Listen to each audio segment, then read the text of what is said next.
for a wonderful evening with this presentation and discussion as part of the Sacred Service Symposium presented by the Rochester Oratorio Society, featuring fascinating history and stories. Earlier this week, you may have had the chance to hear about music in Jewish liturgy, which is a key component of Ernest Bloch's sacred service, and the ways in which Bloch expanded beyond a strict liturgy to fit into a tradition of religiously inspired choral works with more universal aims, connecting to themes of hope and survival, unity, and reassurance for all, perhaps things that we still need very much today. I'm Mona Seghatoleslami, the afternoon and evening announcer for WXXI Classical 91.5, and I'm especially glad to be here with you this evening as the Rochester Oratorio Society is continuing this discussion by expanding to include personal histories of migration to Rochester's neighborhoods during the early part of the 20th century. And this context is especially important with the role that the experience of immigrating to the United States played in Bloch's life and how it informed his music.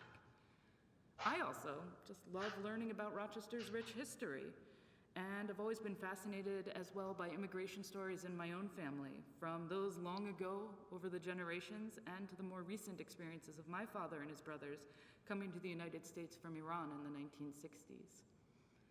We have with us an expert historian and storyteller to take us on this journey over the next hour, followed by a chance for questions and comments as part of the discussion. Lisa Kleman, who came to Rochester in 2013 when she retired from teaching English at Assumption College in Worcester, Massachusetts. She moved here to research and write about her ancestors, the Dawson-Bachs, who lived in Rochester from the 1870s to the 1940s. They were the children of poor German immigrants, and they were credited with establishing the musical foundation which led to the Eastman School of Music. Theodore Dawson-Bach, Lisa's great-grandfather, founded the Rochester Park Band in 1904 and directed it until his death. Herman, his brother, founded the Rochester Orchestra, a precursor to today's RPO, and also co-founded the DKG Institute of Musical Art on Prince Street, which George Eastman purchased in 1918 for the U of R and which became the Eastman School of Music. Together, they were part of the Dawson-Bach Quintet, which played twice weekly at George Eastman's mansion for big parties from 1905 to 19. And she's presently at work on an article about the Rochester Park Band, as well as her first book, which may perhaps end up being a fictive history of the Dawson-Bachs in Rochester. And this evening, she will speak to us about immigrants and music in Rochester in the 19th and early 20th centuries. So please join me in welcoming Lisa Kleman.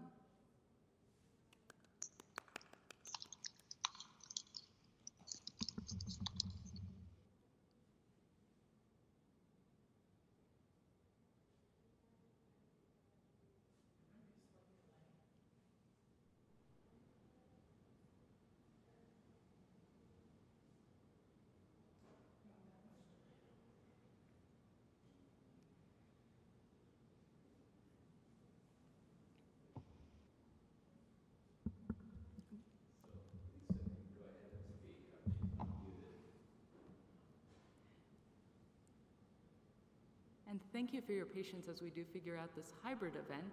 I am really glad that we're here together in the ways that we can be. And Lisa, if you can hear me, thank you so much. We're looking forward to hearing your talk, and welcome.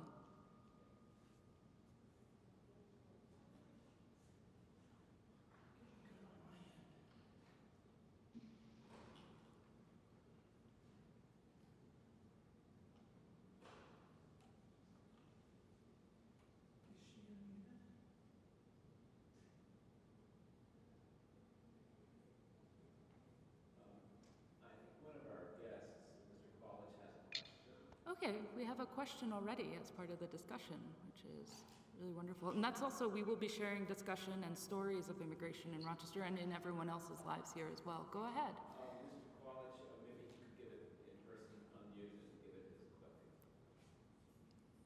Mr. Qualich, go ahead.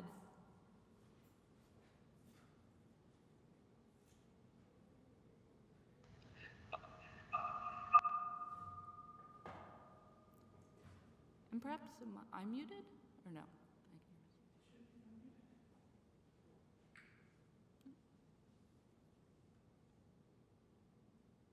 Everything's good on my end. We should be getting sound from everybody. Everybody can hear us. Charlie's not muted. Can I transfer some money to your account? Yes, Jack, if you get me my, I've got to mute her.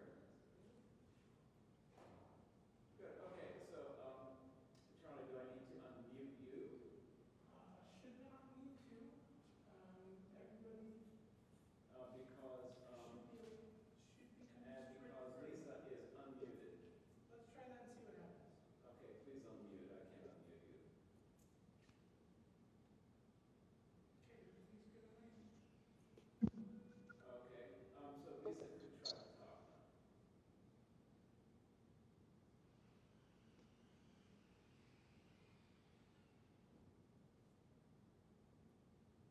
Well, this is exciting. This is exactly what happened. Now, we tested this so that it could switch between Mona and the guest on the large screen. So, Yes, I tested this and it works just fine. Let's see it. See, and if you want me to keep speaking, Lisa, can you hear me? Maybe thumbs up if you can. Ah, this is exactly what happened.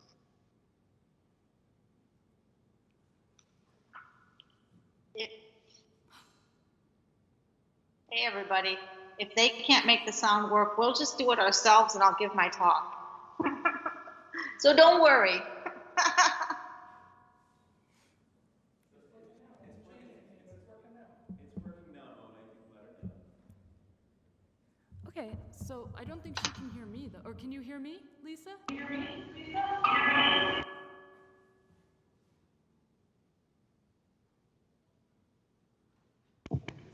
So Lisa, we can hear you now. Good, wonderful.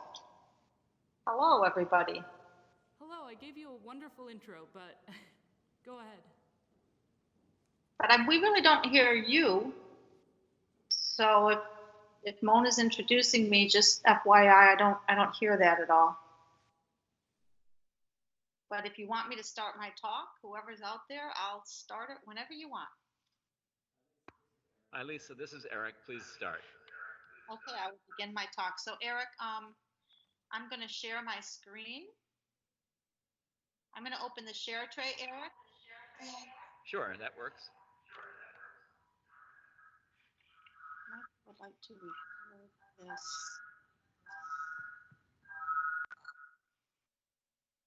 So it asked me, Eric, it said Microsoft wanted to record this, and I denied it because I got to go into system.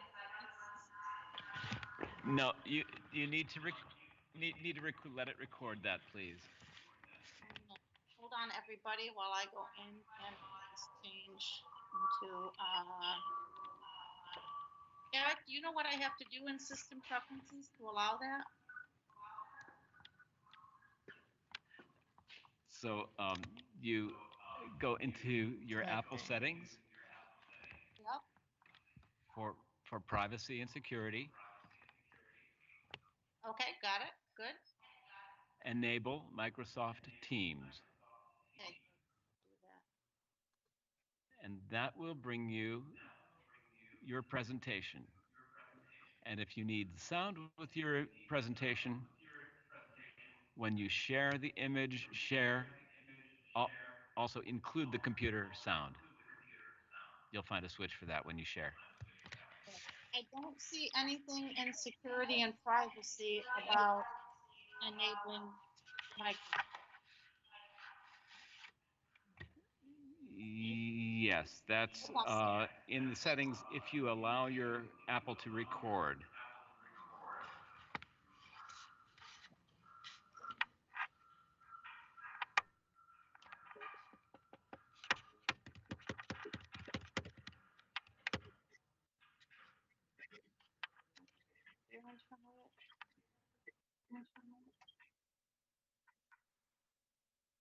So, okay, privacy, enable, just, I'm in security, privacy. So in security and privacy, enable Microsoft Teams. You know what? It's all grayed out. You see it now, and it's all grayed out.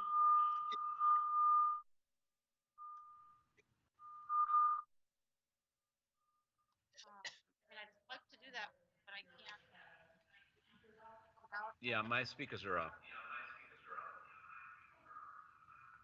So Eric, I'd like to do that for you, but it's all very loud and I don't know enough about this.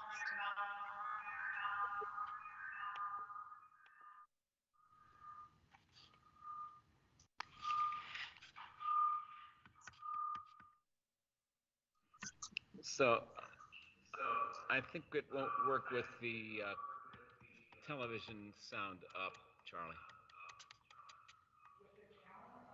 With it up, I think it needs to be, yeah. Okay,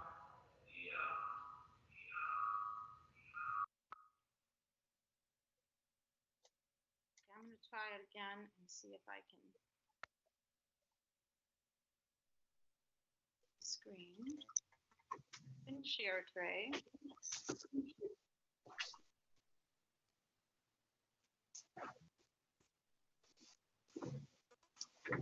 Eric, I'm here. so I don't, I'm clicking open share screen and now I'm not open share tray and I'm not getting any. I click open share tray and the screen changes. Yes, open share tray. And it just nothing. Then, Lisa, do you mind going out of the meeting and coming back in, please? Hold on, I'm doing it right now. And then enable your computer to share.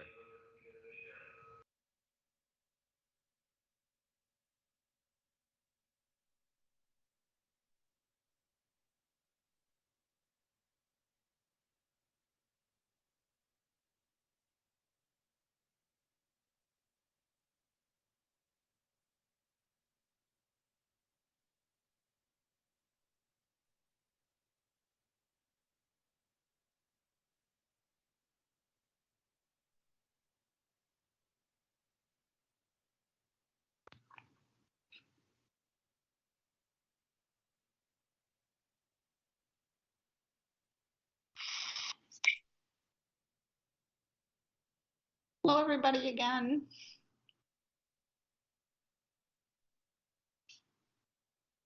All right, Eric, I'm back. I'm going to click open share tray again. So what happens is the open share tray line jumps up a bit. The bottom quarter of the screen turns black and I get nothing else. I don't know why. In Microsoft Teams, you hit the box that had the arrow pointing up. Is that correct? Oh, hit the box. Next to the leave button. Eric, I had been clicking.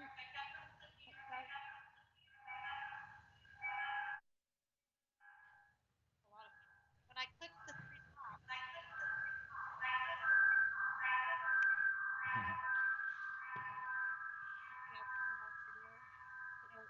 Eric, if you want to turn your speakers on. Yeah. Okay, I'll turn mine on.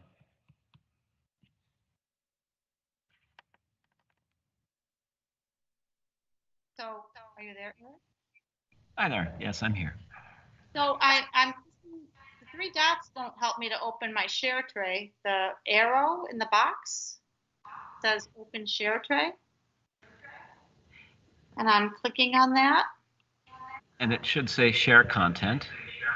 No, it's not doing that. It's not doing that. It's not doing anything really. What happens? The bottom quarter of my screen just goes black. Okay, well, that sounds like an issue that we're not going to be able to solve this evening. Are you able to offer some comments without sharing this evening? Yeah, I can do that. I have a brilliant PowerPoint presentation that. Do you? Okay, it's great. But if that's what we had to do and I just read from it, you know, it's a very interesting story and we can make that work too. Lisa, please email me your presentation and I will share my screen. Oh, okay.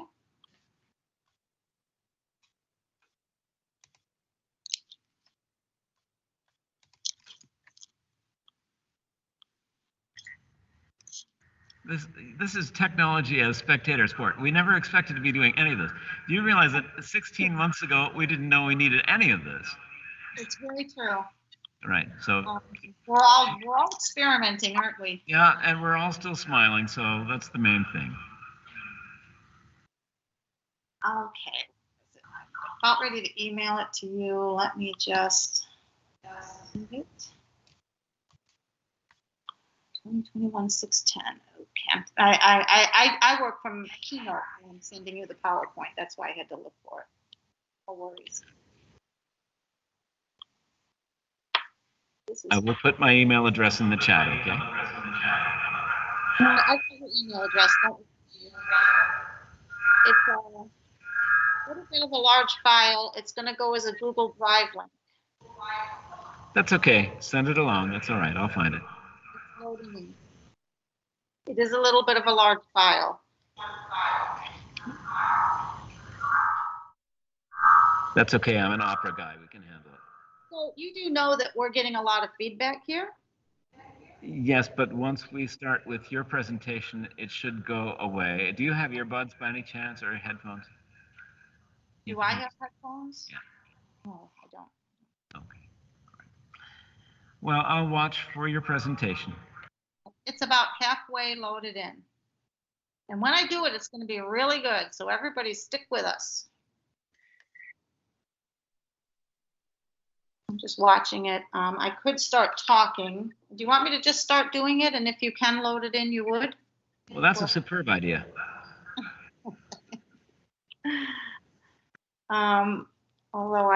Okay. So I have to keep watching it though, so I can click send when I know it's loaded up. It's almost there. Let me just give it a minute. Because then I got to hit send. So I can do that, I bet, and give my talk. It's almost there. This is usually the point in the symposium where we open the bar, Lisa.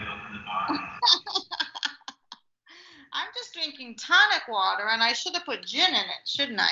Okay, I'm hitting send. So you've got that. Share with one person. Anyone with a link can view. Anybody can have that. Okay, it's gone to you. So I'm going to go back to the meeting. I'm going to click this and turn off. Okay, well, hello, everybody. Can you all hear me in the virtual world? It might be you can hear me better than the people who are really there. All right, I'm going to start reading my talk from you.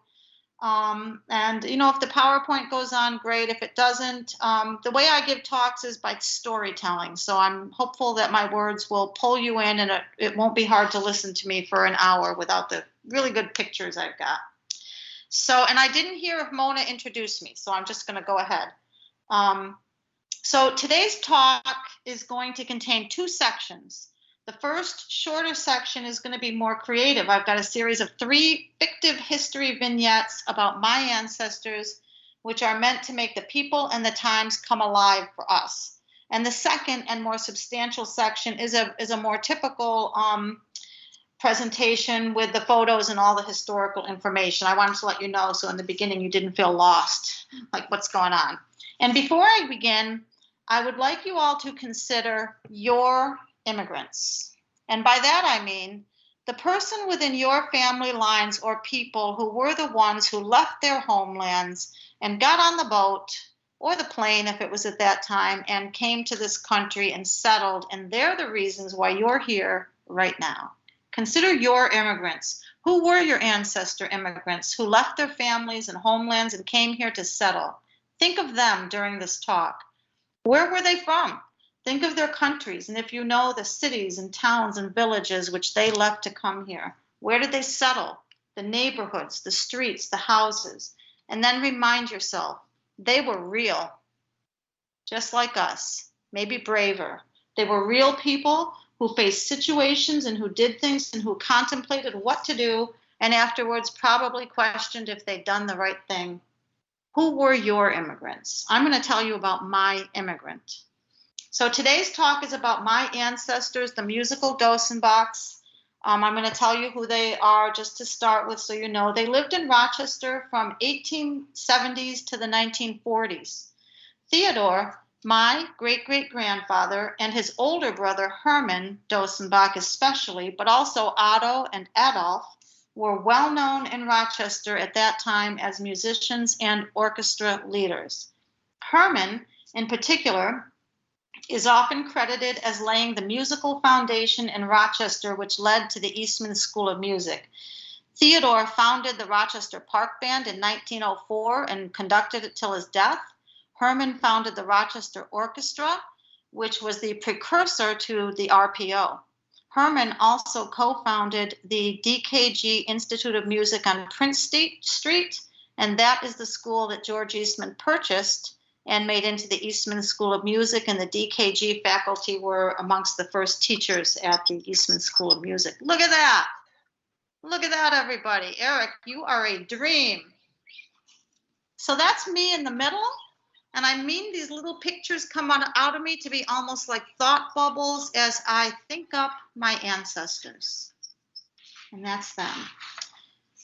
Theodore and his brothers and sisters were, though, in fact, children of immigrants, which is, in fact, quite a special thing to be.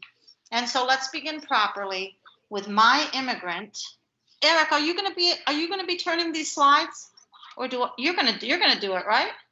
Okay, so I'm going to say slide 2, or I'll give you a thing. Maybe I'll go. So why don't you go to the next one, Eric?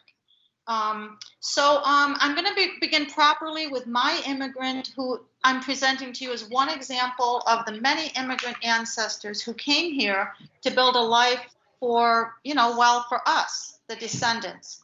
Matthias's story is an immigrant story. So in 1851, my great-great-grandfather, Matthias Dosenbach, 34 years old, left behind forever the German town where he grew up and where his family had lived for generations. Matthias was a comb maker. He carved ornate combs out of horn. He was a skilled craftsman. Slide 3, Eric. He left behind the tiny hamlet of Rheinweiler on the Rhine River in the nearly southwesternmost part of Germany. And I would use my cursor, but I can't, but you'll see it just way in the bottom in the southwest. It was next to the French border, just over the river, and it was a little bit above the Swiss border. Matthias made his way to Le Havre in France in the English Channel. And in 1851, there he boarded the ship Adaman en route for New York City for a nearly 2-month journey across the Atlantic Ocean. Now I'm going to read some creative fiction things. On board at night in his bunk, this is how I imagine Matthias, and it's built upon all the voluminous historical details I found, and then this is an act of imagination. On board at night in his bunk, or in the daytime outside with the wind and the shrieks of seabirds and the loud clatter of conversation, he often thought about the choices he had made and that place he had left behind. Slide 4, Eric.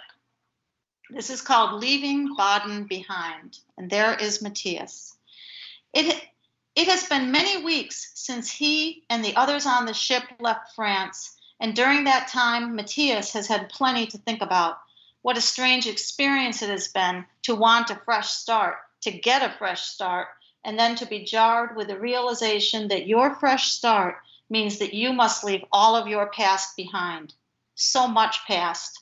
People close to his heart, people who mattered, generations of Dosenbachs, most still living in his little village of Rheinweiler, where they'd lived for centuries. Matthias's mind swirled with it all, the people, the village, the countryside, and how he had longed for more, to do more, to be more, to see more. The elders in his family could not understand his increasing restlessness. They and their parents have lived here in Rheinweiler for so long, often helping each other, making it all work, feeling the shelter and familiarity of their homes, their neighbors' homes, the places in the village where they meet. But for Matthias, well, he knows he will never have more than this if he stays here. He is a man, a strong man, a hard-working man, a man with a family, and it is always a struggle to make it all work, and it will never change, not here anyways, perhaps in this new world. Why did Matthias leave the place where his family had lived for generations? Well, I'll tell you, liberty. He wanted more of it, and immigrants want more of it. In 1848, 3 years before Matthias arrived in America, all of Europe was in revolution, all over, and including the various states of what we today call Germany.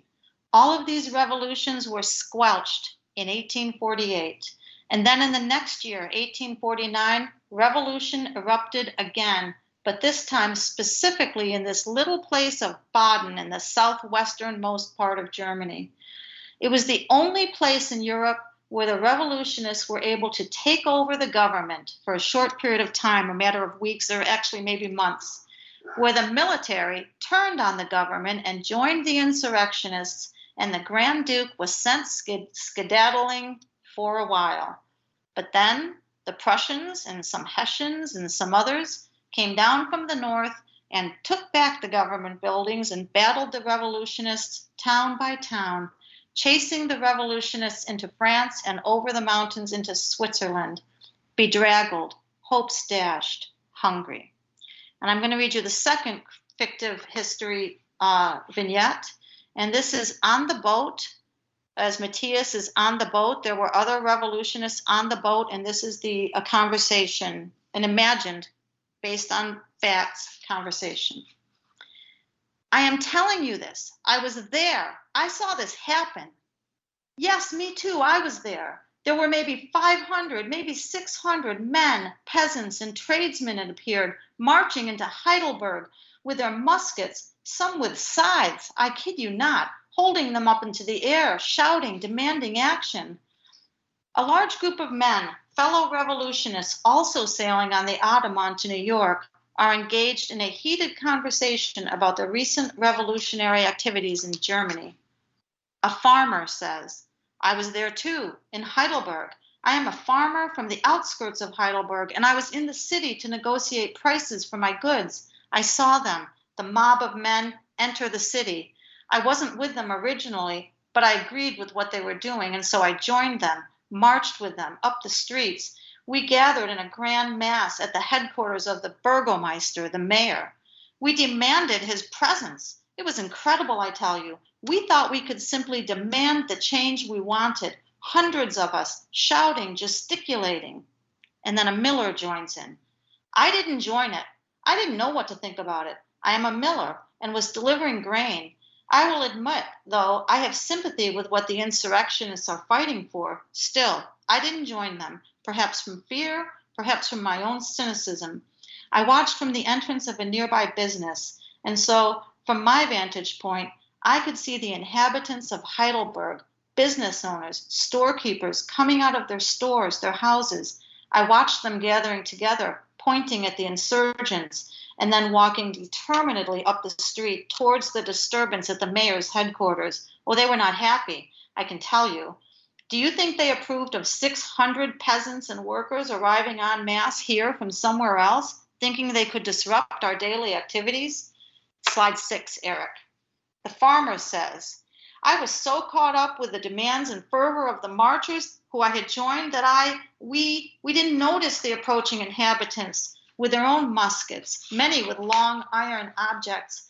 We were focused on the burgomaster's balcony. We expected him to come out and listen to us, to address our demands. But then, from the back of the crowd, we could hear the approaching pounding of horses' hooves on the stone streets. It was the troops having been called in, and the sound increased as they got closer. And from the back of the crowd, in waves up to the front, we insurrectionists began to hear that ominous pounding, and we turned around to see what was happening. And then we saw the angry faces of the inhabitants ready to beat us. We saw the troops marching on foot, some with horses ready to arrest us. We looked up to the burgomaster's balcony, which was still empty, closed doors, curtains drawn. I will admit, I was sorry then that I joined this angry crowd. What was I thinking?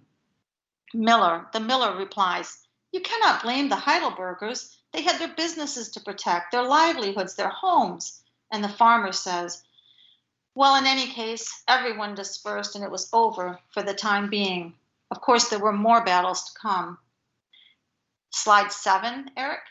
Day after day, over the course of this voyage, they gathered to rehash it all. They debated and argued and contradicted and sometimes agreed. Indeed, some of them cried softly to themselves with heads bowed. And throughout these heated exchanges, day after day, there was a man, largely unnoticed, sitting on a side bench, off in a corner, listening to the talk, and always holding a violin with his right hand, but never playing. His face betrayed nothing except that occasionally his eyes widened, eyebrows raised, mouth slightly opened, hands twitching. He was almost ready to take part. He had something to say, something to offer. The argument was suddenly pierced by the sound of another voice directed toward this man. You there, you over there with the violin.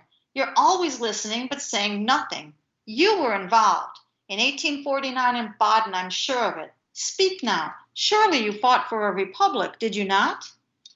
All heads turned towards Matthias, who was startled and reluctant to speak. But they were all focused on him now.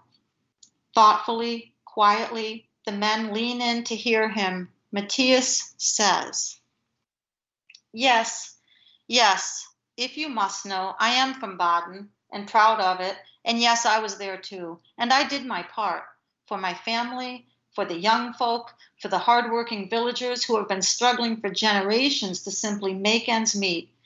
We in the countryside simply want our lives to be easier. And for myself, I want to earn more money from my hard work. I want to be able to afford the machinery necessary to increase my business. I want to do more than what my father and grandfather had been able to do. Don't we all, sir? Now I've spoken, as you wished, as you demanded, and I don't care to speak of it any further. I am seeking a fresh start. That is all I want at this point. I've left my family behind, my village behind. All that I know is there, back there in Baden. I shall never forget it's true, but I'm looking toward the future. Are not all of you seeking a fresh start? Is that not why you are here on this ship, heading towards America? The future, sirs. So, anyways, when the revolution was squelched and the revolutionists had gone over the mountains into Switzerland and into France, pressure was put to bear by the Prussians on France and also Switzerland to not allow these revolutionists to stay there. And names were collected, and there were imprisonments and executions. And the stray revolutionists were sent word to either emigrate to the United States, who wanted them, by the way, or to spend their lives here in prison. Matthias Dosenbach was on a list called the Baden Police List. This was not a list of honoraries. This was a list of people who had taken part in the revolution and had been told to get out of here. It was the Baden Police List, and thus he left his home country, his family, all that he knew, and he looked toward his next home, America. Slide 8, Eric. And this is the third and final fictive history vignette. It is 1851. Specifically, it is June 7th of 1851, and Matthias Dosenbach, a comb maker from the little village of Rheinweiler in Baden, whose ship has recently arrived at New York City, is clinging to his violin case and travel bag as he steps off of the ship and onto the ramp as it sways and jerks, a line of people ahead and behind him, all of them much like Matthias, unable to hold the handrail because they carry all of their life's possessions in their hands. Matthias's head is lifted, his gaze centered on the busy scene on the ground below, his eyes moving from right to left to right and left again, trying to make sense of all the activity and the sounds of this new world, the babbling of thousands of voices in so many languages, the lapping of the waters against the cement pier, the seagull shouts as they circle the scene. He can see tall buildings in the distance and nearer brick institution, one rounded with tall dark windows. He sees the line of people at the bottom of this gangplank. Where will they go? Where will he go? What will happen next? He watches them, these nondescript people, as they step off the boat and then become part of, all the activity and swirl of people going here, going there. There are men in uniform shouting orders. You, over here. You, go there. Matthias has reached the bottom of the ramp, and so now it is his turn. Even with the push of those behind him, still, Matthias hesitates. This is a momentous step, this next step, from one world, his ship and the land and the life he left behind, to the next world, his new life. A life which he knows will be good and fair, in which he will earn proper money for his work, be able to build things, buy things, make a home. These are his dreams, and he knows the rules will be fair, and he will have opportunities in this, his new life. He has left everything behind: family, village, compatriots from the revolution, and all the tears and hopes and disappointments. He has left it all behind for this very next step. All of this flashes through his mind in just a momentous few seconds, and then he steps down, and he is in America.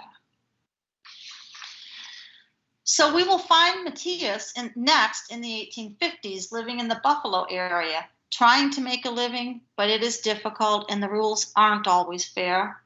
Industrialization has changed the way things are done, and so now there is a comb-making factory in Buffalo, which he tries for a while, very unsatisfactory for a craftsman.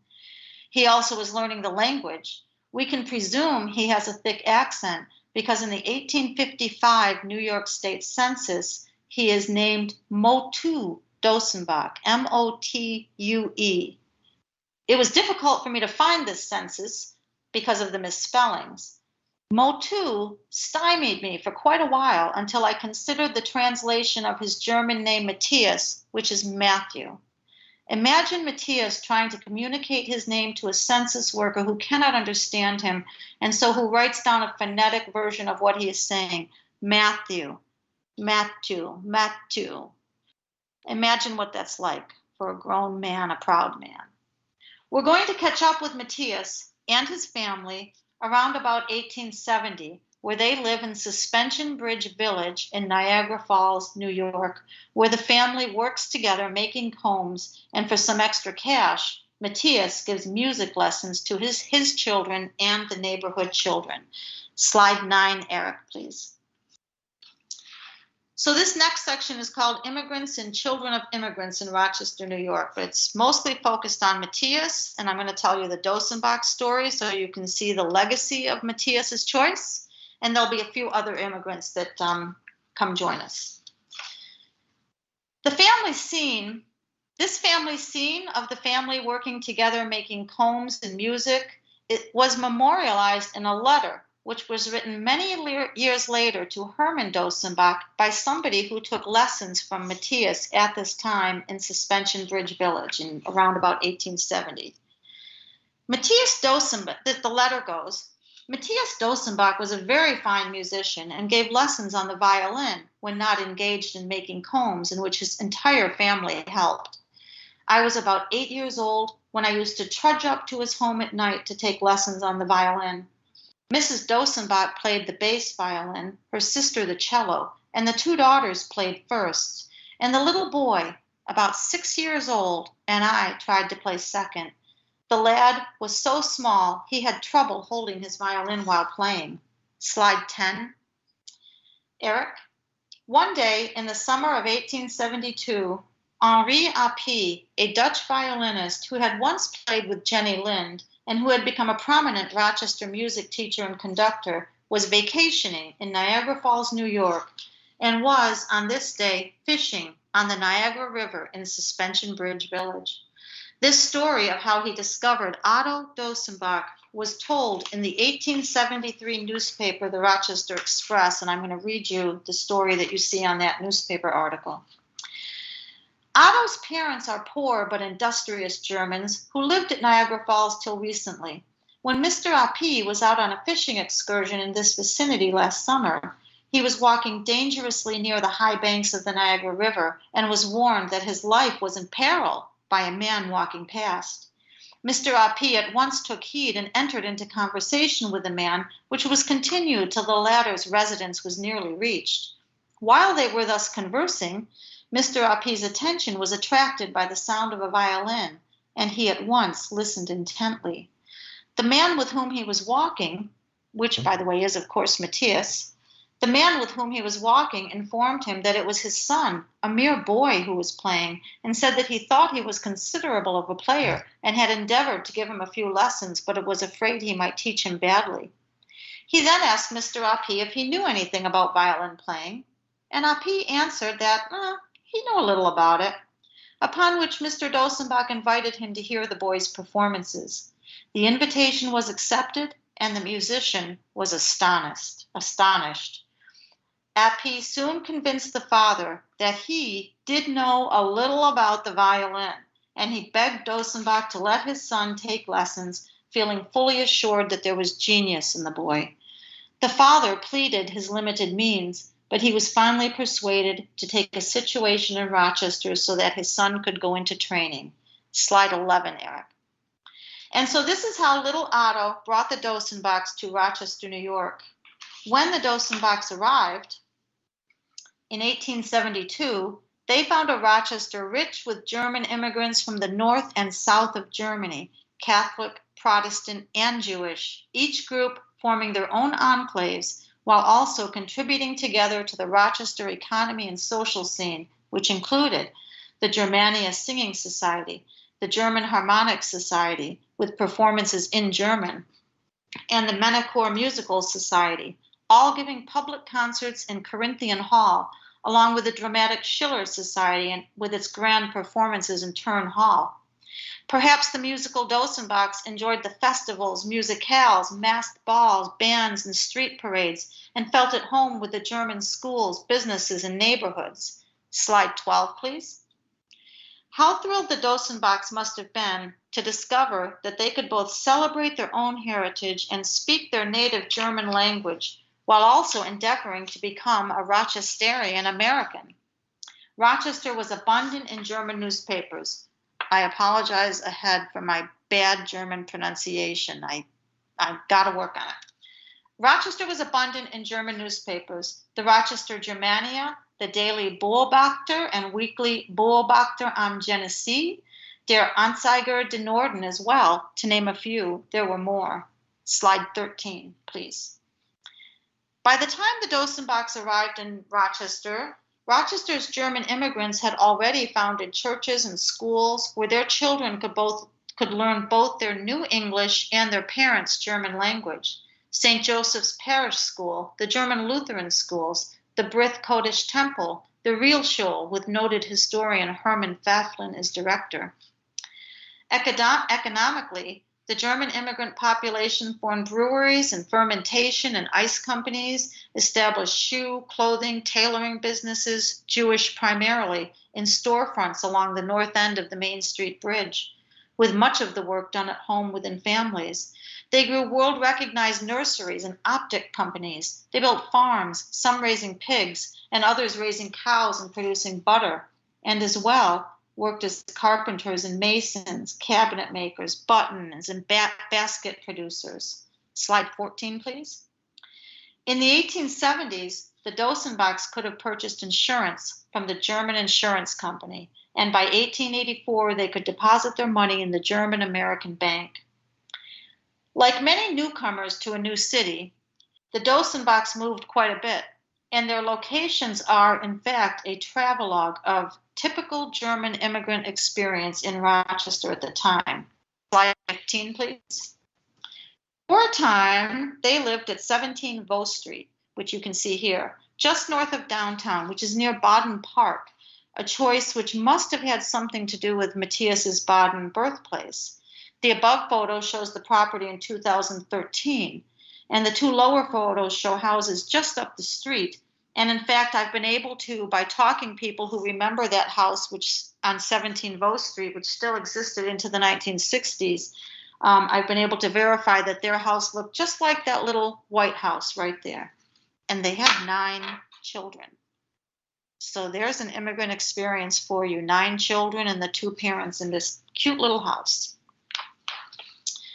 Slide 16, please.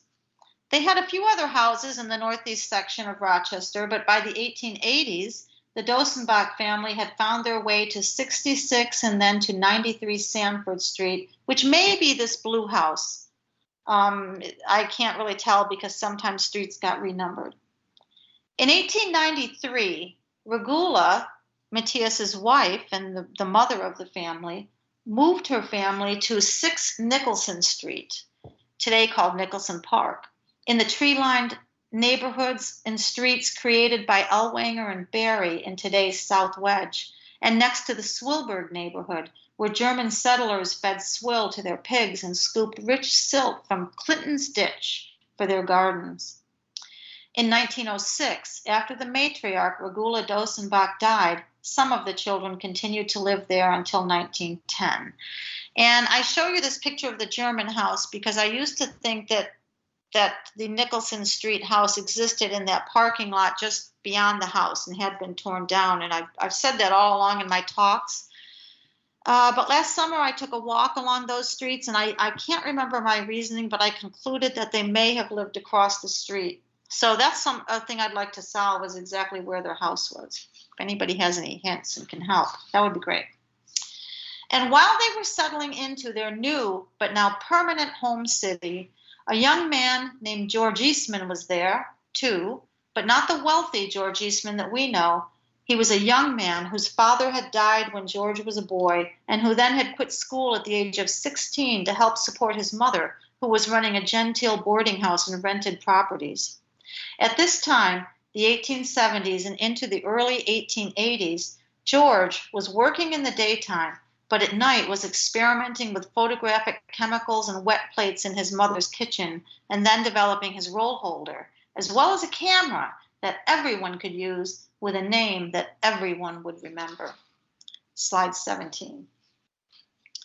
Less than 1 year after arriving, Otto played as a soloist in Henri Appi's Rochester Philharmonic Orchestra on March 27, 1873.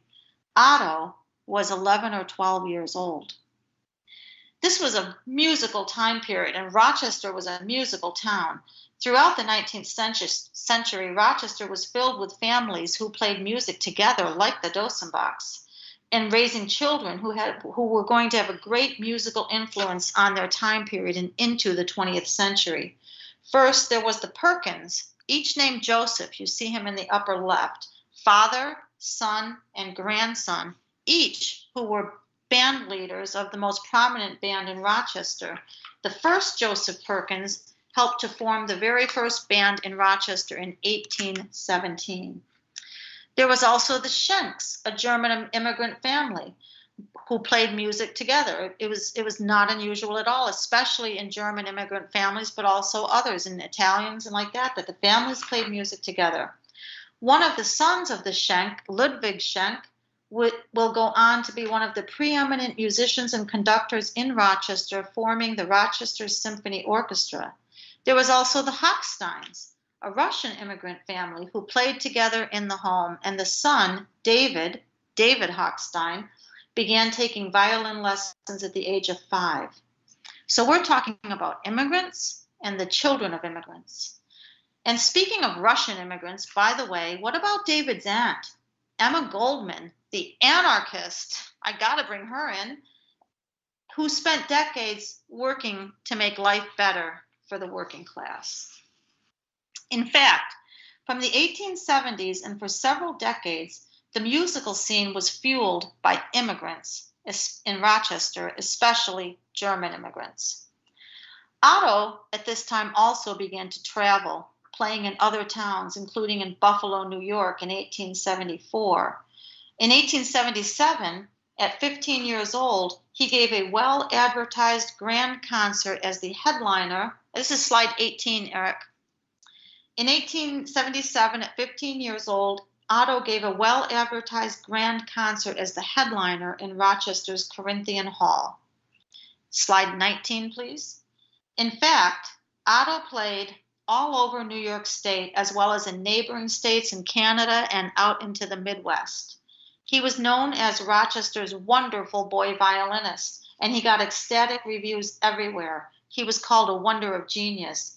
His precocious handling of the violin has astonished all who ever heard him. Quote, Master Otto Dosenbach, a callow youngster whose appearance scarcely indicated the music in his fingers, told a fancy legend most beautifully on his violin. Soon, Otto was joined occasionally by his next younger brother, Adolf, and together they were the famous boy violinists from Rochester. So all was successful, it would seem, yet in 1887, 70-year-old Matthias Dosenbach, revolutionist and violin teacher and comb maker and the family patriarch, died from cirrhosis of the liver. And so the next part of the talk is what Matthias missed, what he didn't get to know that happened with his children, what they were. We're going to talk about successes today. There were difficulties, obviously, but we're going to get a glimpse of the legacy of the immigrant. Slide 20, please. Oh, wait a second, Eric. Hold on. We got to have a dramatic moment for this. And then just 2 years later, in 1889, a tiny story, thank you, was reported in various upstate newspapers in Utica, Brockport, Newark, and in Rome, a tiny story which said, quote, Otto Dosenbach, the Rochester violinist who played when just a mere boy and has since become celebrated as a performer, has become insane. That's it. For Otto, this was a career cut short in 1889. He lived the rest of his life till 1936 as an inmate at the Rochester State Hospital. But there is newspaper evidence that he did not give up playing the violin, as he surfaced a few times. In 1891, playing at the Batavia Opera House. In 1899, playing with the Rochester State Hospital Orchestra. Who knew? In fact, there were all of the state hospitals had orchestras. And then later in 1908, Otto played at a friend's child's birthday party, where Otto entertained on his violin and was proclaimed in the paper to be, quote, one of the best violinists in the country.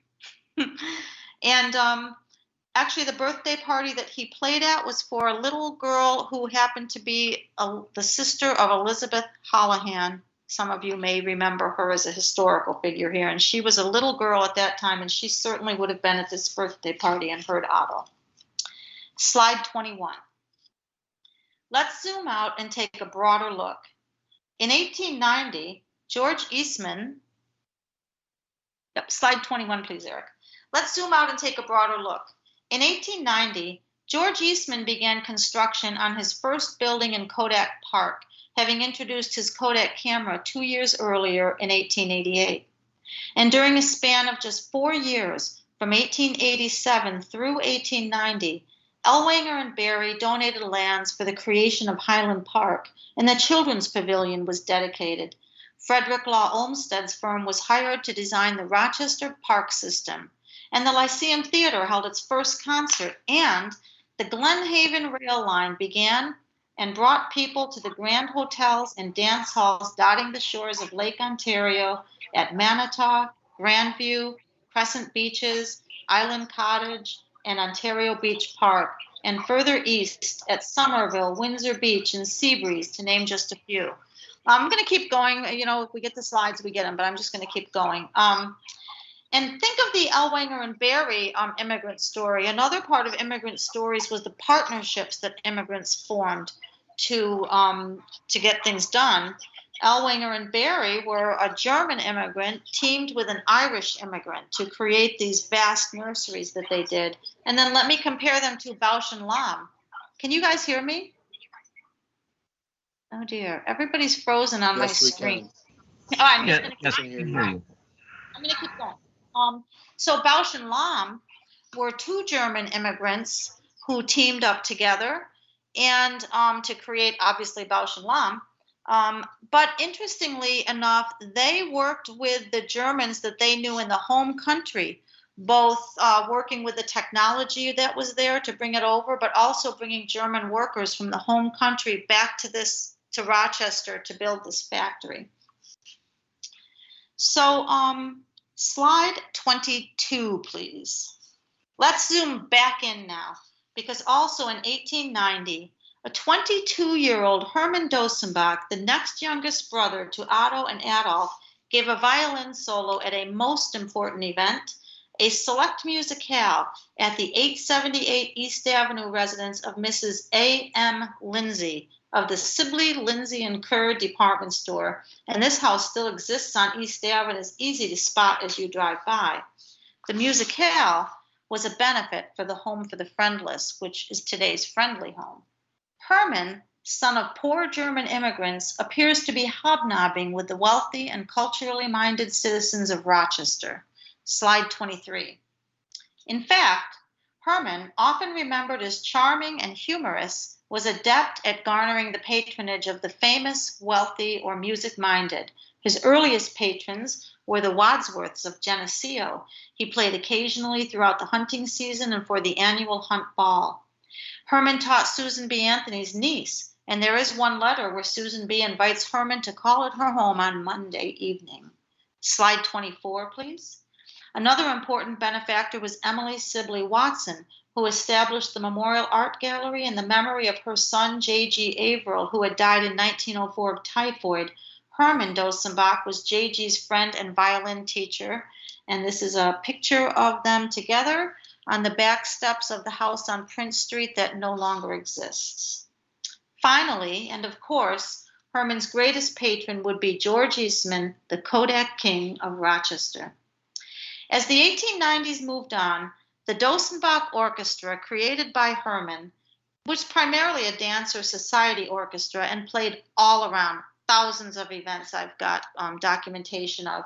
Every kind of event, large, small, weddings, balls, charity donations, graduations, Chamber of Commerce meetings. Also in the 1890s and into the first 2 decades of the 20th century, the Dosenbach Orchestra played for the grand department stores of Rochester. Slide 25, Eric, and we're going to do a few in a row. The first one was Garson's in Rochester. And slide 26, he played also at Sibley's, Sibley, Lindsay, and Kerr. These are the advertising for them. Slide 27, he played at a store called H.B. Graves. He played at Scranton and Wetmore. And slide 28, he also played at McCurdy and Norwell's from the balcony. Can you imagine shopping in the department store and being entertained by a small, Shorely orchestra? In 1900, Eastman Kodak introduced the Brownie camera, making George Eastman much richer than he already was. And Mr. Eastman's generosity, both within and beyond Rochester, flowed for the rest of his lifetime. One of the many organizations he supported was Herman's Orchestra. Slide 29. In February of 1900, Herman Dosenbach's orchestra had a grand opening event. Their first official orchestral concert was given in Powers Hall, shown here, the first of a series of 3 concerts, classical, not dance popular, to be given that year. The first in which they weren't being paid to perform, but sold tickets for the evening event and had patronesses. It was a lavish event. Among the patronesses were Mrs. James S. Watson, Mrs. Hiram Sibley, Mrs. J.T. Cunningham, Mrs. A.M. Lindsay, Mrs. W.S. Hubble, Mrs. E.W. Mulligan, Gorsline, and of course, Mrs. G.W. Eastman, who was George Eastman's mother, Maria. Slide 30. All 3 concerts in this 1900 opening season were well received. Quote, Rochester was a bit metropolitan yesterday afternoon. Society turned out in goodly numbers in its best afternoon frock and frock coat to attend the Dosenbach's orchestral concert. It should be a pride to the people of Rochester that the city possesses an orchestra of such merit as Dosenbach's. In harmony, equality of tone, sympathy, and shading, it is unsurpassed by many musical organizations of far greater renown. The orchestra continued to play for 18 seasons in the Powers Hotel, Baker Theater, Cook's Opera House, slide 31. Oh, well, if we get back to the slides, we got pictures of Cook's Opera House, Fitzhugh Hall, Lyceum Theater, and Convention Hall. And when we get back to it, we'll run through those. And over the years, Herman hired remarkable soloists such as Joseph Hoffman, Ephraim Zimbalist, Fritz Kreisler, and Rochester's own David Hochstein, to name a few.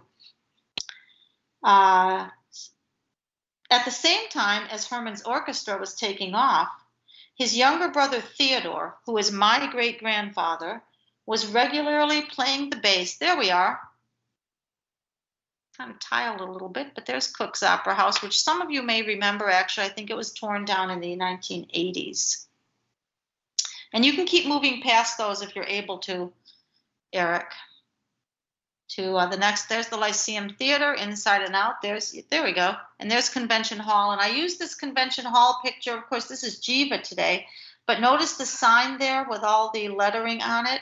This is from 1919, and that is a listing of all the men killed, all the Rochester men killed in World War I. And that was put up there preparatory to a World War I memorial event that was directed by Theodore Dosenbach. Okay, slide 35, please, Eric. At the same time as Herman's orchestra was taking off, his younger brother Theodore was regularly playing the bass, the upright bass, with his brother Herman's orchestra. But Theodore also played the cornet. And like his older brother, what Theodore really wanted was to be the leader of the band. In 1902, Theodore Dosenbach's famous band of 40 pieces, seen here in the band shell of Ontario Beach Park in 1902, played twice daily during the summer at Ontario Beach Park, called the Coney Island of the West. Slide 36, please.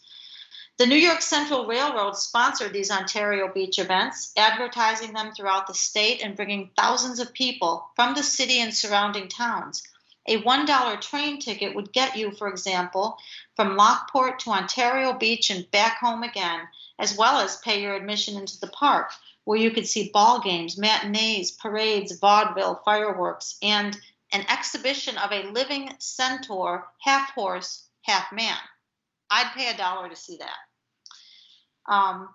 So slide 37, here's a bit of advertising for the Ontario Beach Park event. I just can't help myself by bringing these in. They're hilarious. This is in May, and the park is just opening. Look at the top of the one on the left. Tell your troubles to the weatherman, and don't fail to go to Ontario Beach Park. And then they're still trying to battle the weather and get people out there.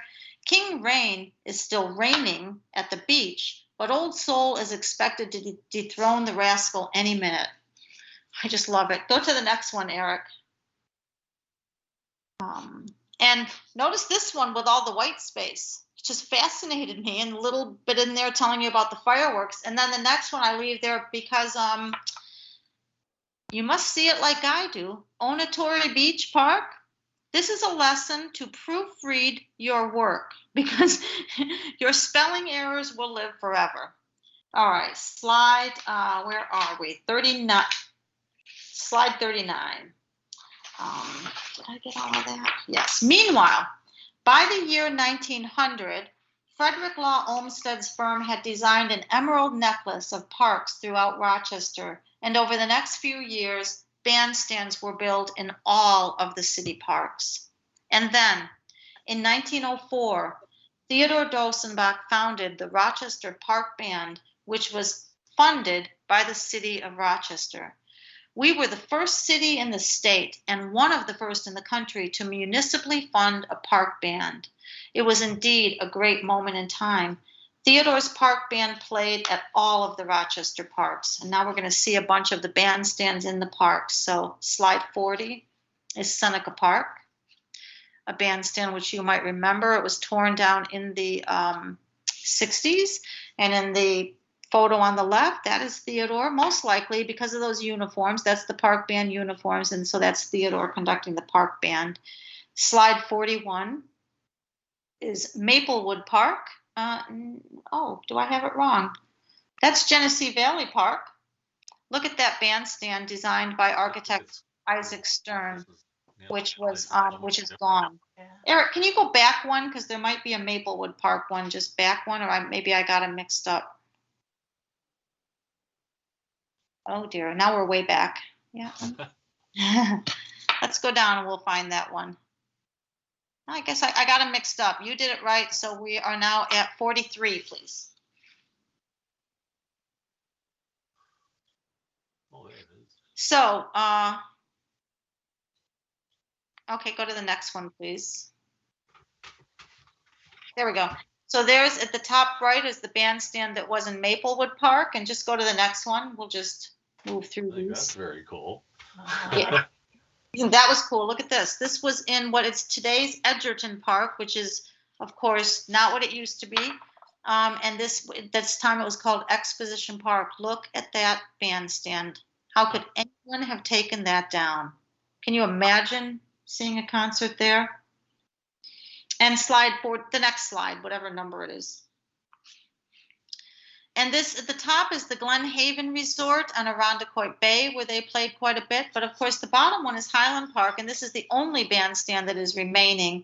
This was probably not the original bandstand there. I think it was built in the 20s. I have the date somewhere, I've forgotten. And slide 45, please. Theodore Dosenbach also directed his band or orchestra at the Glen Haven Resort on, it's actually in Irondequoit Bay. Quote, while cuddling twosomes glided gracefully over the highly polished dance floor. And I'm going to read to you a typical summer's day at Glen Haven as described by Rochester writer Arch Merrill. I'm going to read from this. It is a summer Sunday in 1904, and the Shrine Carnival at Glen Haven is in full swing. Every trolley leaving the barns at Main and Chamberlain Streets in the city is packed until 25,000 have passed through the turnstiles at the gate under the ornate Oriental dome. The Mystic Chute, the merry-go-rounds, the open-air theater, all are crowded. The balloon ascension is a huge success. The roomy porches of the Glen Haven Hotel, most palatial hotel on the bay, are crowded too.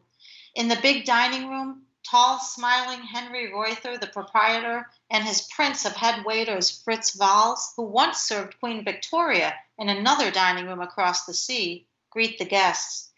Theodore Dosenbach waves his baton, and this orchestra swings into an old and haunting tune. Then, as night falls, an illuminated fleet of decorated boats appears on the bay. Fireworks add to the spectacle, and the powerful searchlight atop the hotel plays on the gala scene. Such was Glen Haven in its days of glory. Bands and orchestras were busy during those years. Along with Theodore's Rochester Park Band and Herman's Dosenbach Orchestra, there was Ludwig Schenk's Symphony Orchestra, Krautwerk's Orchestra and Trio, Meyering's and Mahl's orchestras, Fred Minge's Military Band, Zeitler's 54th Regiment Band, and there were many more than that. There was competition, indeed, but Theodore and Herman were at the top of the heap. Slide 46, please. Herman definitely was at the top when, in 1905, George Eastman hired the Dosenbach Quartet or Quintet to play for his musicales from September through May of each year from 1905 to 1919 in his home on East Avenue. In the first few years, the Dosenbach Orchestra was also hired to give a public rehearsal once a week at Kodak Park. For the weekly musicales, Herman was paid $150 a week, out of which he paid the musicians and his other costs. And he was paid this whether or not Mr. Eastman was in attendance that week. Mr. Eastman often traveled, and when he was gone, he often lent the quartet to his friends' houses. They played at the Hubbles and the Mulligans, and sometimes he lent them to charitable organizations. They played at all the hospitals when he was gone, and he continued to pay them. Slide 47, please. Beginning in 1908 and for a couple of years, Mr. Eastman brought the quintet plus a harpist to his retreat at Oak Lodge in North Carolina to play nightly for his guests. Quote, Eastman used to take the string quintet along to Oak Lodge with him, and the house didn't have a piano, and they had their own cabin and their own cook. And while they were down there, my father got all the men busy, and they made a tennis court so they could play tennis down there, which I cannot really figure out, but I'm guessing that's what they're doing in the upper left photo. I always wondered what they were doing in that photo, and then I found this quote, which is from Herman Dosenbach's daughter, Hazel. When Vince Lenti was writing his histories of music in Rochester before the Eastman School, he interviewed Hazel Dosenbach, and he wonderfully provided me with the audio tapes of those interviews, so I've been able to listen to Hazel. About the Oak Lodge trips, Herman later recalled, quote, A separate cabin was built for the musicians, which contained a practice room, a kitchen separate from the cabin to keep out odors, and a bunk room in which each man had his bed. Sometimes George Eastman's guests, including the musicians, hunted raccoons at night.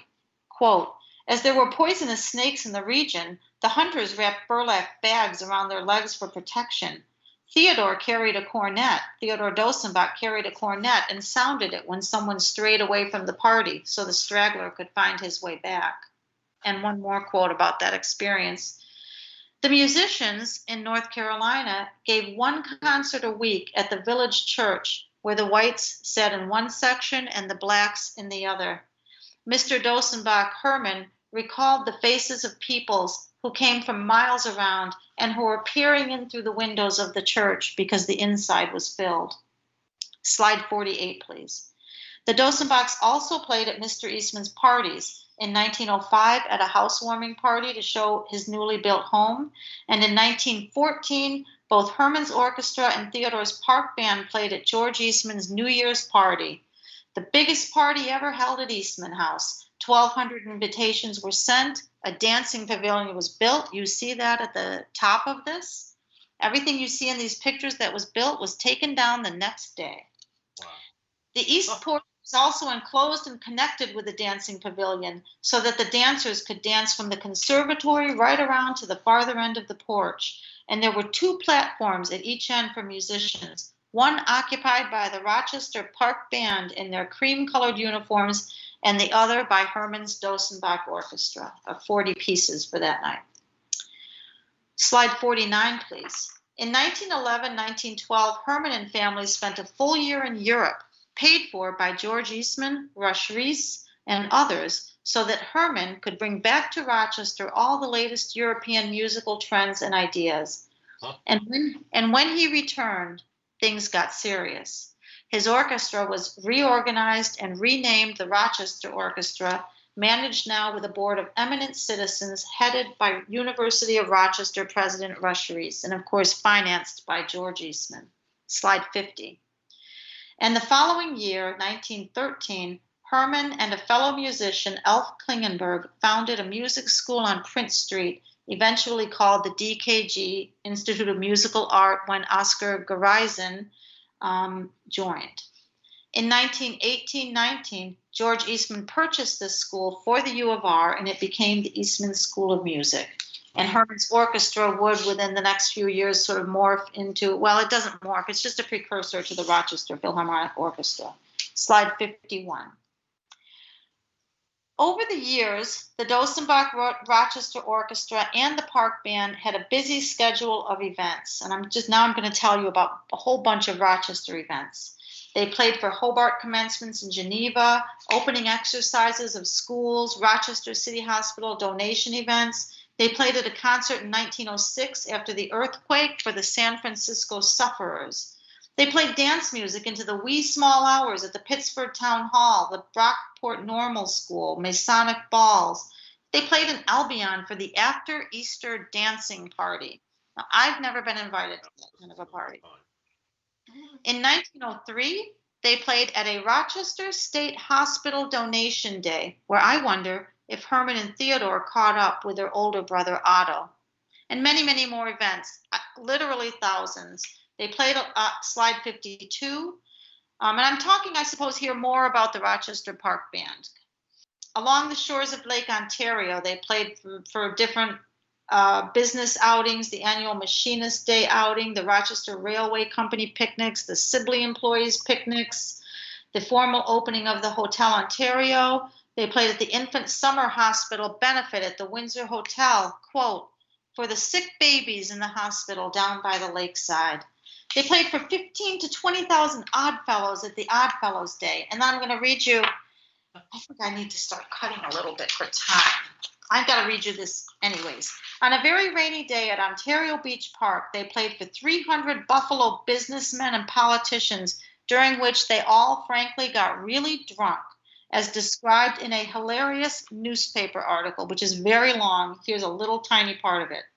It rained, sizzling and sazzling, spatting and sputting, 5 coachloads of clubmen and 1 baggage load of stimulants, went speeding along the 70 miles toward Ontario Beach from Buffalo. While there, the party continued in an informal, go-as-you-please manner. And then this happened. Theodore Dosenbach came near being robbed of his band when Harry Perry took it away from him once and led it all about the hotel. So it's a hilarious, lengthy article. The old newspapers are hilarious. Slide 53. Here's the park band playing for one of the annual Orphans' Day, and that's Theodore right in the front leading the band. I think this one is at Manitou Beach, but they were at different places. Sometimes the orchestra and band played together at really large Rochester events, such as, slide 54, the annual Children's Festival at Genesee Valley Park. You can see the bandstand that I showed you a picture of later in this picture on the left. Those are all singers in those stands. Wow. At least 2 orchestras and hundreds of voices in the many choruses, all singing and playing together. Slide 55. And then there was the 1916 Rochester Shakespeare pageant with 2,500 characters, a chorus of 1,000 voices, and both Herman's and orchestra and Theodore's band playing together. And the inside program describes the prices for various seating levels, which incredibly includes 2,000 free seats. It was a Rochester event for everybody. Slide 56. And meanwhile, the Rochester Park Band also played everywhere, especially in the parades. I'm going to cut the parades a little bit short for time, but early 20th century Americans loved a parade and filled the streets with throngs of people, Shriners parades, Memorial Day parades for events, the annual letter carrier parades. In 1919, I'm pretty sure Theodore's Park Band logged 55 parades in one season. I want to tell you one thing about the parades to understand them. I've come to learn that the parades weren't just fun events. I think the parades had a very important public function, which is to help a group of public people feel and express emotion and togetherness. So consider World War I. In the couple years building up to World War I, when there's talk the America should enter the war, no, America shouldn't enter the war, there are parades for both of those. There are preparedness parades for those who want us to enter the war, and there are many anti-war parades and activities for those who don't want it. Once the war is happening, there are patriotic events where we're revving people up. And so those parades were for people to come out and cheer and contribute to the Liberty Loans and be together. And then when the war is done, there is a parade for the Gold Mothers Parade. Do I have that in the slide? No, I guess I don't. I thought I did. But there's the Gold Mothers Parade, where the mothers of soldiers who have died march along in the parade, sad, mourning, the public feeling and expressing grief. And then following that, after a few weeks, was the Returning Soldiers Parade, where Theodore and the Park Band went to New York City and marched in the parade in New York City with the Rochester contingents. And then the Rochester soldiers and the Park Band all took the train together up to Rochester, where the Park Band entertained them on the train. And then they played in Rochester to cheers, wild cheers from all the people in the crowd. Imagine all that emotion. Okay, slide 57. Now I'm going to move really fairly quickly through a few slides. Veterans Reunion. There's the opening and dedication of Durand Eastman Park. You can see the refectory up at the right, which is still there. We like to think that's the White Lady's Castle and that it's haunted, but it was just a place where people got something to eat. And down below is the Veterans Reunion, the Civil War Veterans Reunion. There were annual auto shows, song and light festivals. I'm going to show you slide 58 was Airplane Day, and you'll see the park band sitting in a bandstand, a portable bandstand that was designed by Theodore Dosenbach. Slide 59. I went through those quick so I can dwell on this a little bit. They also played for the annual River Carnival, sometimes called the Water Carnival, which was bigger than ever in 1911 for the Shriners Festival. I don't know if these pictures are from that. They're from 1909, but I'm going to read you some passages so you can get a sense of the River Carnival. Quote, "The wooded banks of the river, as well as the park, Genesee Valley Park, have been strung with Japanese lanterns designed by Claude Bragdon, probably. It was a pageant of superlative magnificence, as far up as the Rochester Athletic Club's boathouse and as far down as below the Elmwood Avenue Bridge, lights twinkled. A clear, starlit sky, a gentle breeze, a river dotted with vast iridescence of color, and as soon as darkness began to settle, the strings of red, white, and blue incandescents across the river were lighted up. Then the Elmwood Bridge was illuminated, and one by one, and then by the dozen, the craft on the river began to light their decorative lanterns, and soon the river was an undulating, silently moving mass of light. The musicians of the Rochester Park Band, Theodore Dosenbach, conductor, occupied a float opposite the Durand Boathouse, and it was 5 minutes before 8 when the band played the opening selection. And while waiting for the carnival procession to get in motion, thousands of voices joined in the singing of popular airs. And sometimes the band was placed on a barge, and they would start playing music and come down the river. Slide 60, we're going to do a couple of one quick one. Slide 60 is the annual music festival, but go to slide 61, please. This is the Song and Light Festivals, which were held in Rochester in about 3 different parks for a few years. The lanterns are designed by Claude Bragdon, who had ideas about how music is expressed in color, and he designed the lanterns to express the music that was being played. And go to the next one, 62. And Theodore Dosenbach was the musical director for these events. And so this picture up in the left is one I found at the U of R. And then you can look at it closely. At the bottom, I've blown up just the bottom half of that picture where you can see the Rochester Park Band sitting there. Slide 65. One of my favorite events, the last one I'll describe, was a beautiful charitable event. That's not really it. Is there one behind it, Eric? Do you know? I'll tell you the event anyways. If we don't find it, it doesn't matter. It's not a very good picture, actually. One of my favorite events was go ahead really to it. Actually, let me see. Keep going. I'll find it. Keep going. It's not there. Okay, just go to the 63 or 4 and I'll 63. Thank you. I'm just going to read the story to you though, and then we'll do that.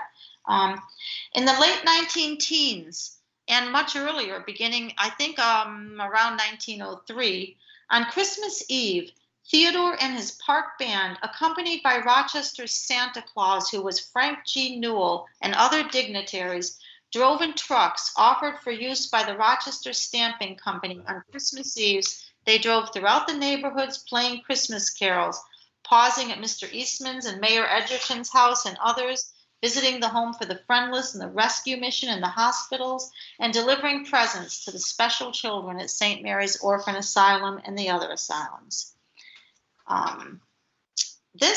They also played for the 1941 rededication of the Frederick Douglass Monument in Highland Park. Go to the next slide and you can see what it looked like at a certain time and how wonderful the park was for concerts there with all of the chairs. Okay, go ahead to the next one. I'm going to move fairly quickly now. That's the picture of Theodore with the park band on Christmas Eve. Go ahead. All was successful, it would seem, but in 1924, Theodore Dosenbach died of heart disease at the age of 52, and in the prime of his career. His passing was mourned in newspapers, not just in Rochester, but all over the state. His brother Herman was immediately offered the position, and he took over the Rochester Park Band, and then Herman directed the park band until his death in 1946, including playing for the new citizen welcome dinners put on by the Chamber of Commerce for those immigrants who were choosing citizenship. Next slide. Less than half a year after his death in 1924, Theodore was honored by this art piece, a relief sculpture created by Rochester artist Alphonse Cole and exhibited in the Morrill Art Gallery.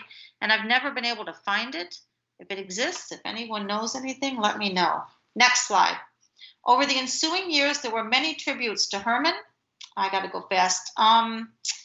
I was going to read you this selection. It's really nice, but I'm going to hold off on it. So He was given a Highland Park tribute in 1944, and after he died in 1946, he was given a radio tribute in 1947 on the Rochester Hour. So, would you like to, Eric, go to the next slide, and then let's see if we can do something. Do you have a play button on this? This is a little video clip of like 10. Would you like to see the Rochester Park Band, everyone? It's not these guys, and there they are. That is Theodore Dosenbach leading the Rochester Park Band in 1913. Play it one more time, Eric, because it's so short. And this is from a video clip I found online. There was an International Elks Convention in Rochester, and I was thrilled to find this, as well as the next clip. Go to the next one, Eric. We're almost done.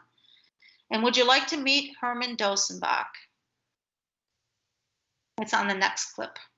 I mean, not the next clip. I'm sorry, the next slide.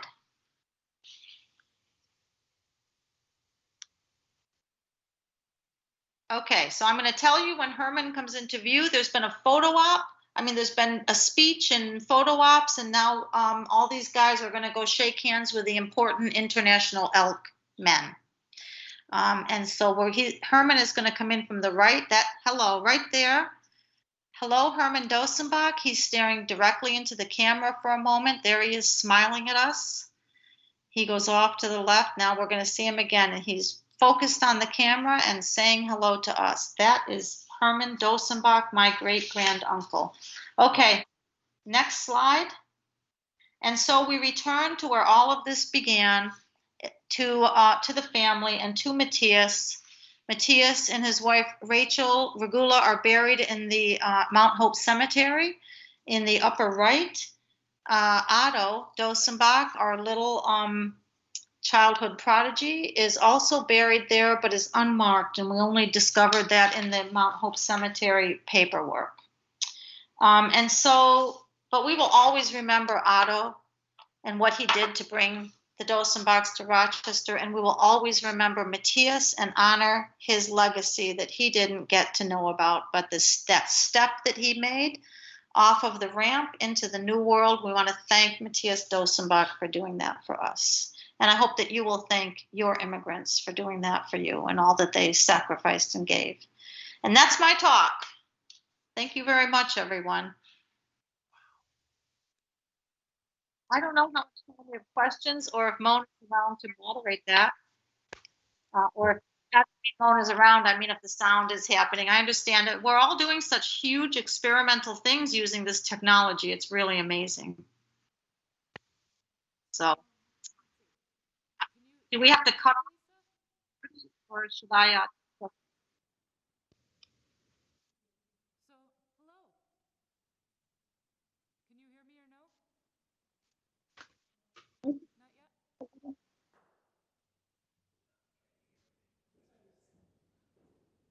And one more test, or I'll just come. Should I just talk into the laptop? Okay.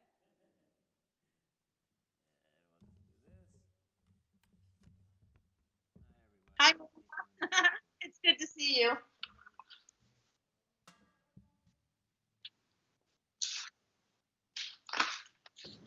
Here, I'm unmuting.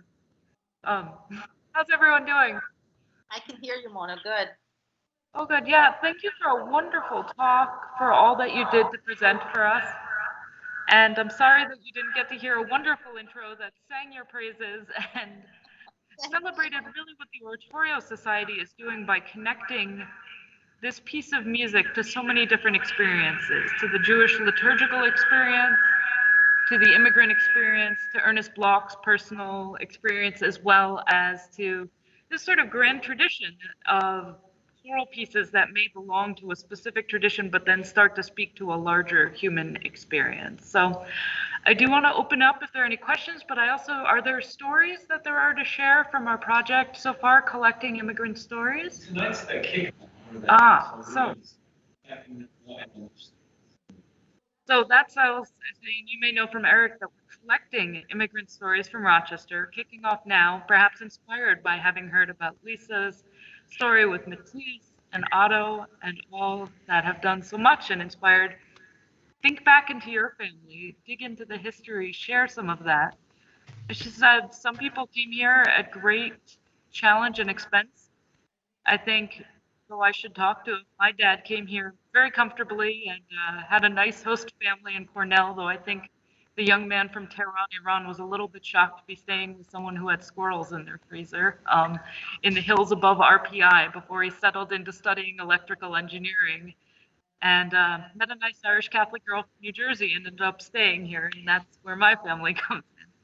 But also, there are other people who didn't have a choice about coming here. That's when we talk about immigration. I think it's important to acknowledge that it was not always a choice made by a person. And then, of course, also, even though sometimes people use the phrase we're a nation of immigrants, we're also a nation where people were living already. And so there's the integration of that culture as well, and what has been gained and lost over the years there.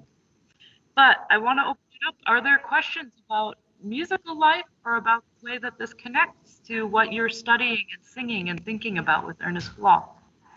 I think anyone can unmute.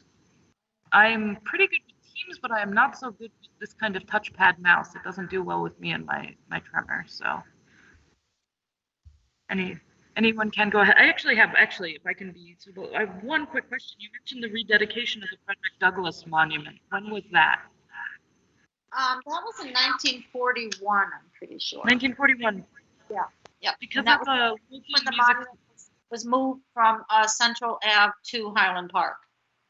The other musical connection I can offer there to see the piece that you're about to play is I know that somebody conducted some of his pieces on that, and that somebody was an Eastman student who stuck around to work at St. Simon's Church, Robert Nathaniel Dett. And you'll be singing his work Ordering of Moses. So. Oh, wonderful! Yes. So I was excited to hear that connection, even between pieces on the Oratorio Society's concert season. Oops, we are feeding back, and I will mute. And anyone else who wants to jump in and ask a question, I may not be able to hear you as well, but we'll see.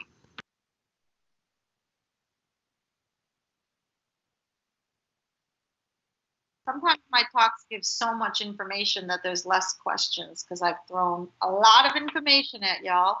I'd love to know if what you thought of the earlier creative writing that I read for you. I've never done that in a talk before. I experimented with that because I wanted to make Matthias come alive.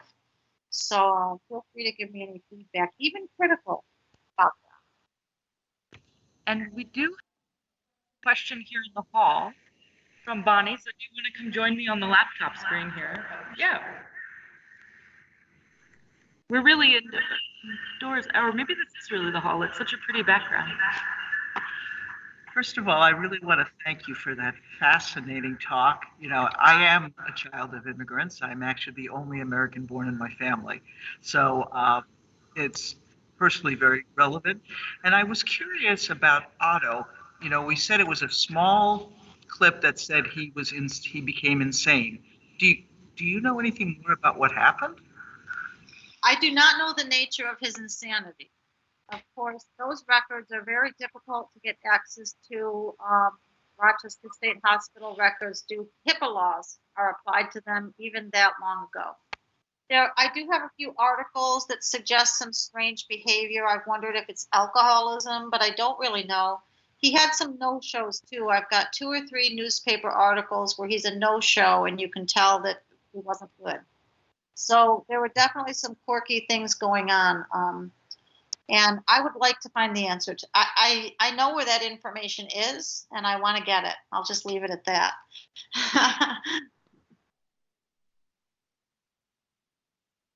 Yes, I see Sue. Hi. I so enjoyed this. It was a marvelous presentation. Thank you so much. Thank you. I'm just curious about the funding. Was this all private philanthropy money that was behind this, or was there any civic funding for any of these very expensive things? So, like all orchestras, the Rochester Orchestra, and including the DKG Institute, we're always on shaky financial ground. Herman worked tirelessly. The Kodak King of Rochester always paid for all the deficits at the end of the year. Mm-hmm. And so part of what they were doing when they changed the name and ramped it all up was, presumably they had bigger ideas for music in Rochester and where it was going to go. I don't think they had the Eastman School in mind yet, but they were building it up. And so then they got that. The purpose of that was to get bigger financing from not just Eastman, but for all the others. So, but it was the same struggle that all orchestras have.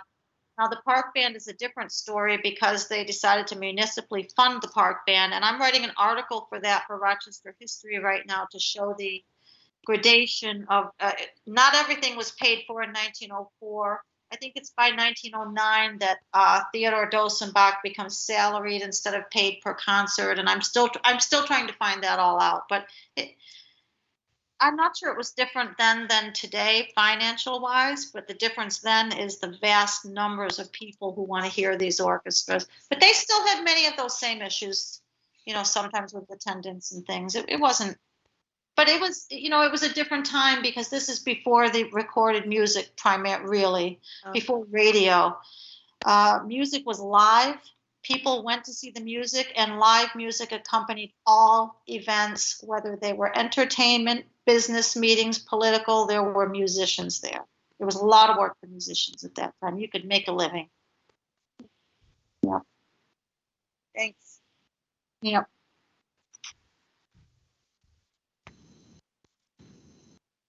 And I'll leave this open for just a couple more minutes if anyone thinks of questions. Other things that came up to my mind when you used the fictional history, I wasn't sure how would I connect with this, but it immediately did make me think of stories that come in my family, actually, because many people assume my dad left around the revolution, but he left much earlier. And also, when I ask about things like that with culture, I would hear from my family, oh, well, we would never be involved in any trouble. We were sort of, so like just very much a sense of and that also on my mom's side and the Irish and American and the Dutch that we had, oh, we were involved in the Revolutionary War on that side, but we were involved on the British side, We're not always the characters we might find as heroic in our own sort of stories when we find out how they, who our family members were, I guess, or some of the things that caught me thinking about that and trying to imagine and relate to it. I enjoyed that, the fictional side there.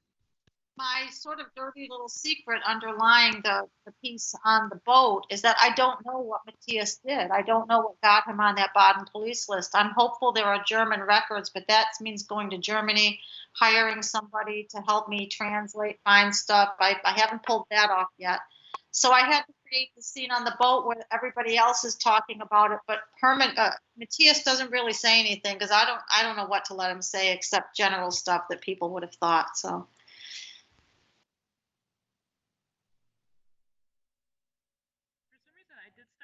There's a group that really has struck me, and I've heard their performances, and you can hear them playing in parks and places. Do you know Wamba Africa, who's in Rochester, a drum and dance group that came to the United States to be on America's Got Talent? And they all lived in a house, and they were going to be here in Rochester for 1 year, and they're performing, but then the pandemic happened, and they've stayed. And so I find them to be, in a way, a fascinating immigrant story that I don't know if they'll stay here, but they're teaching drum lessons and dance lessons and this whole thing, to come be on a television show, to maybe win a talent competition is just sort of also another, I don't know, again, that seems, I'm not meaning to associate too much and get us too far away from Ernest Bloch or from the Dosenbachs and all their legacy, but that's sort of seeing, I guess, more stories for different reasons and in different ways that people are traveling. So I'll make sure to see if Eric or Bonnie or anyone else has something they want to offer.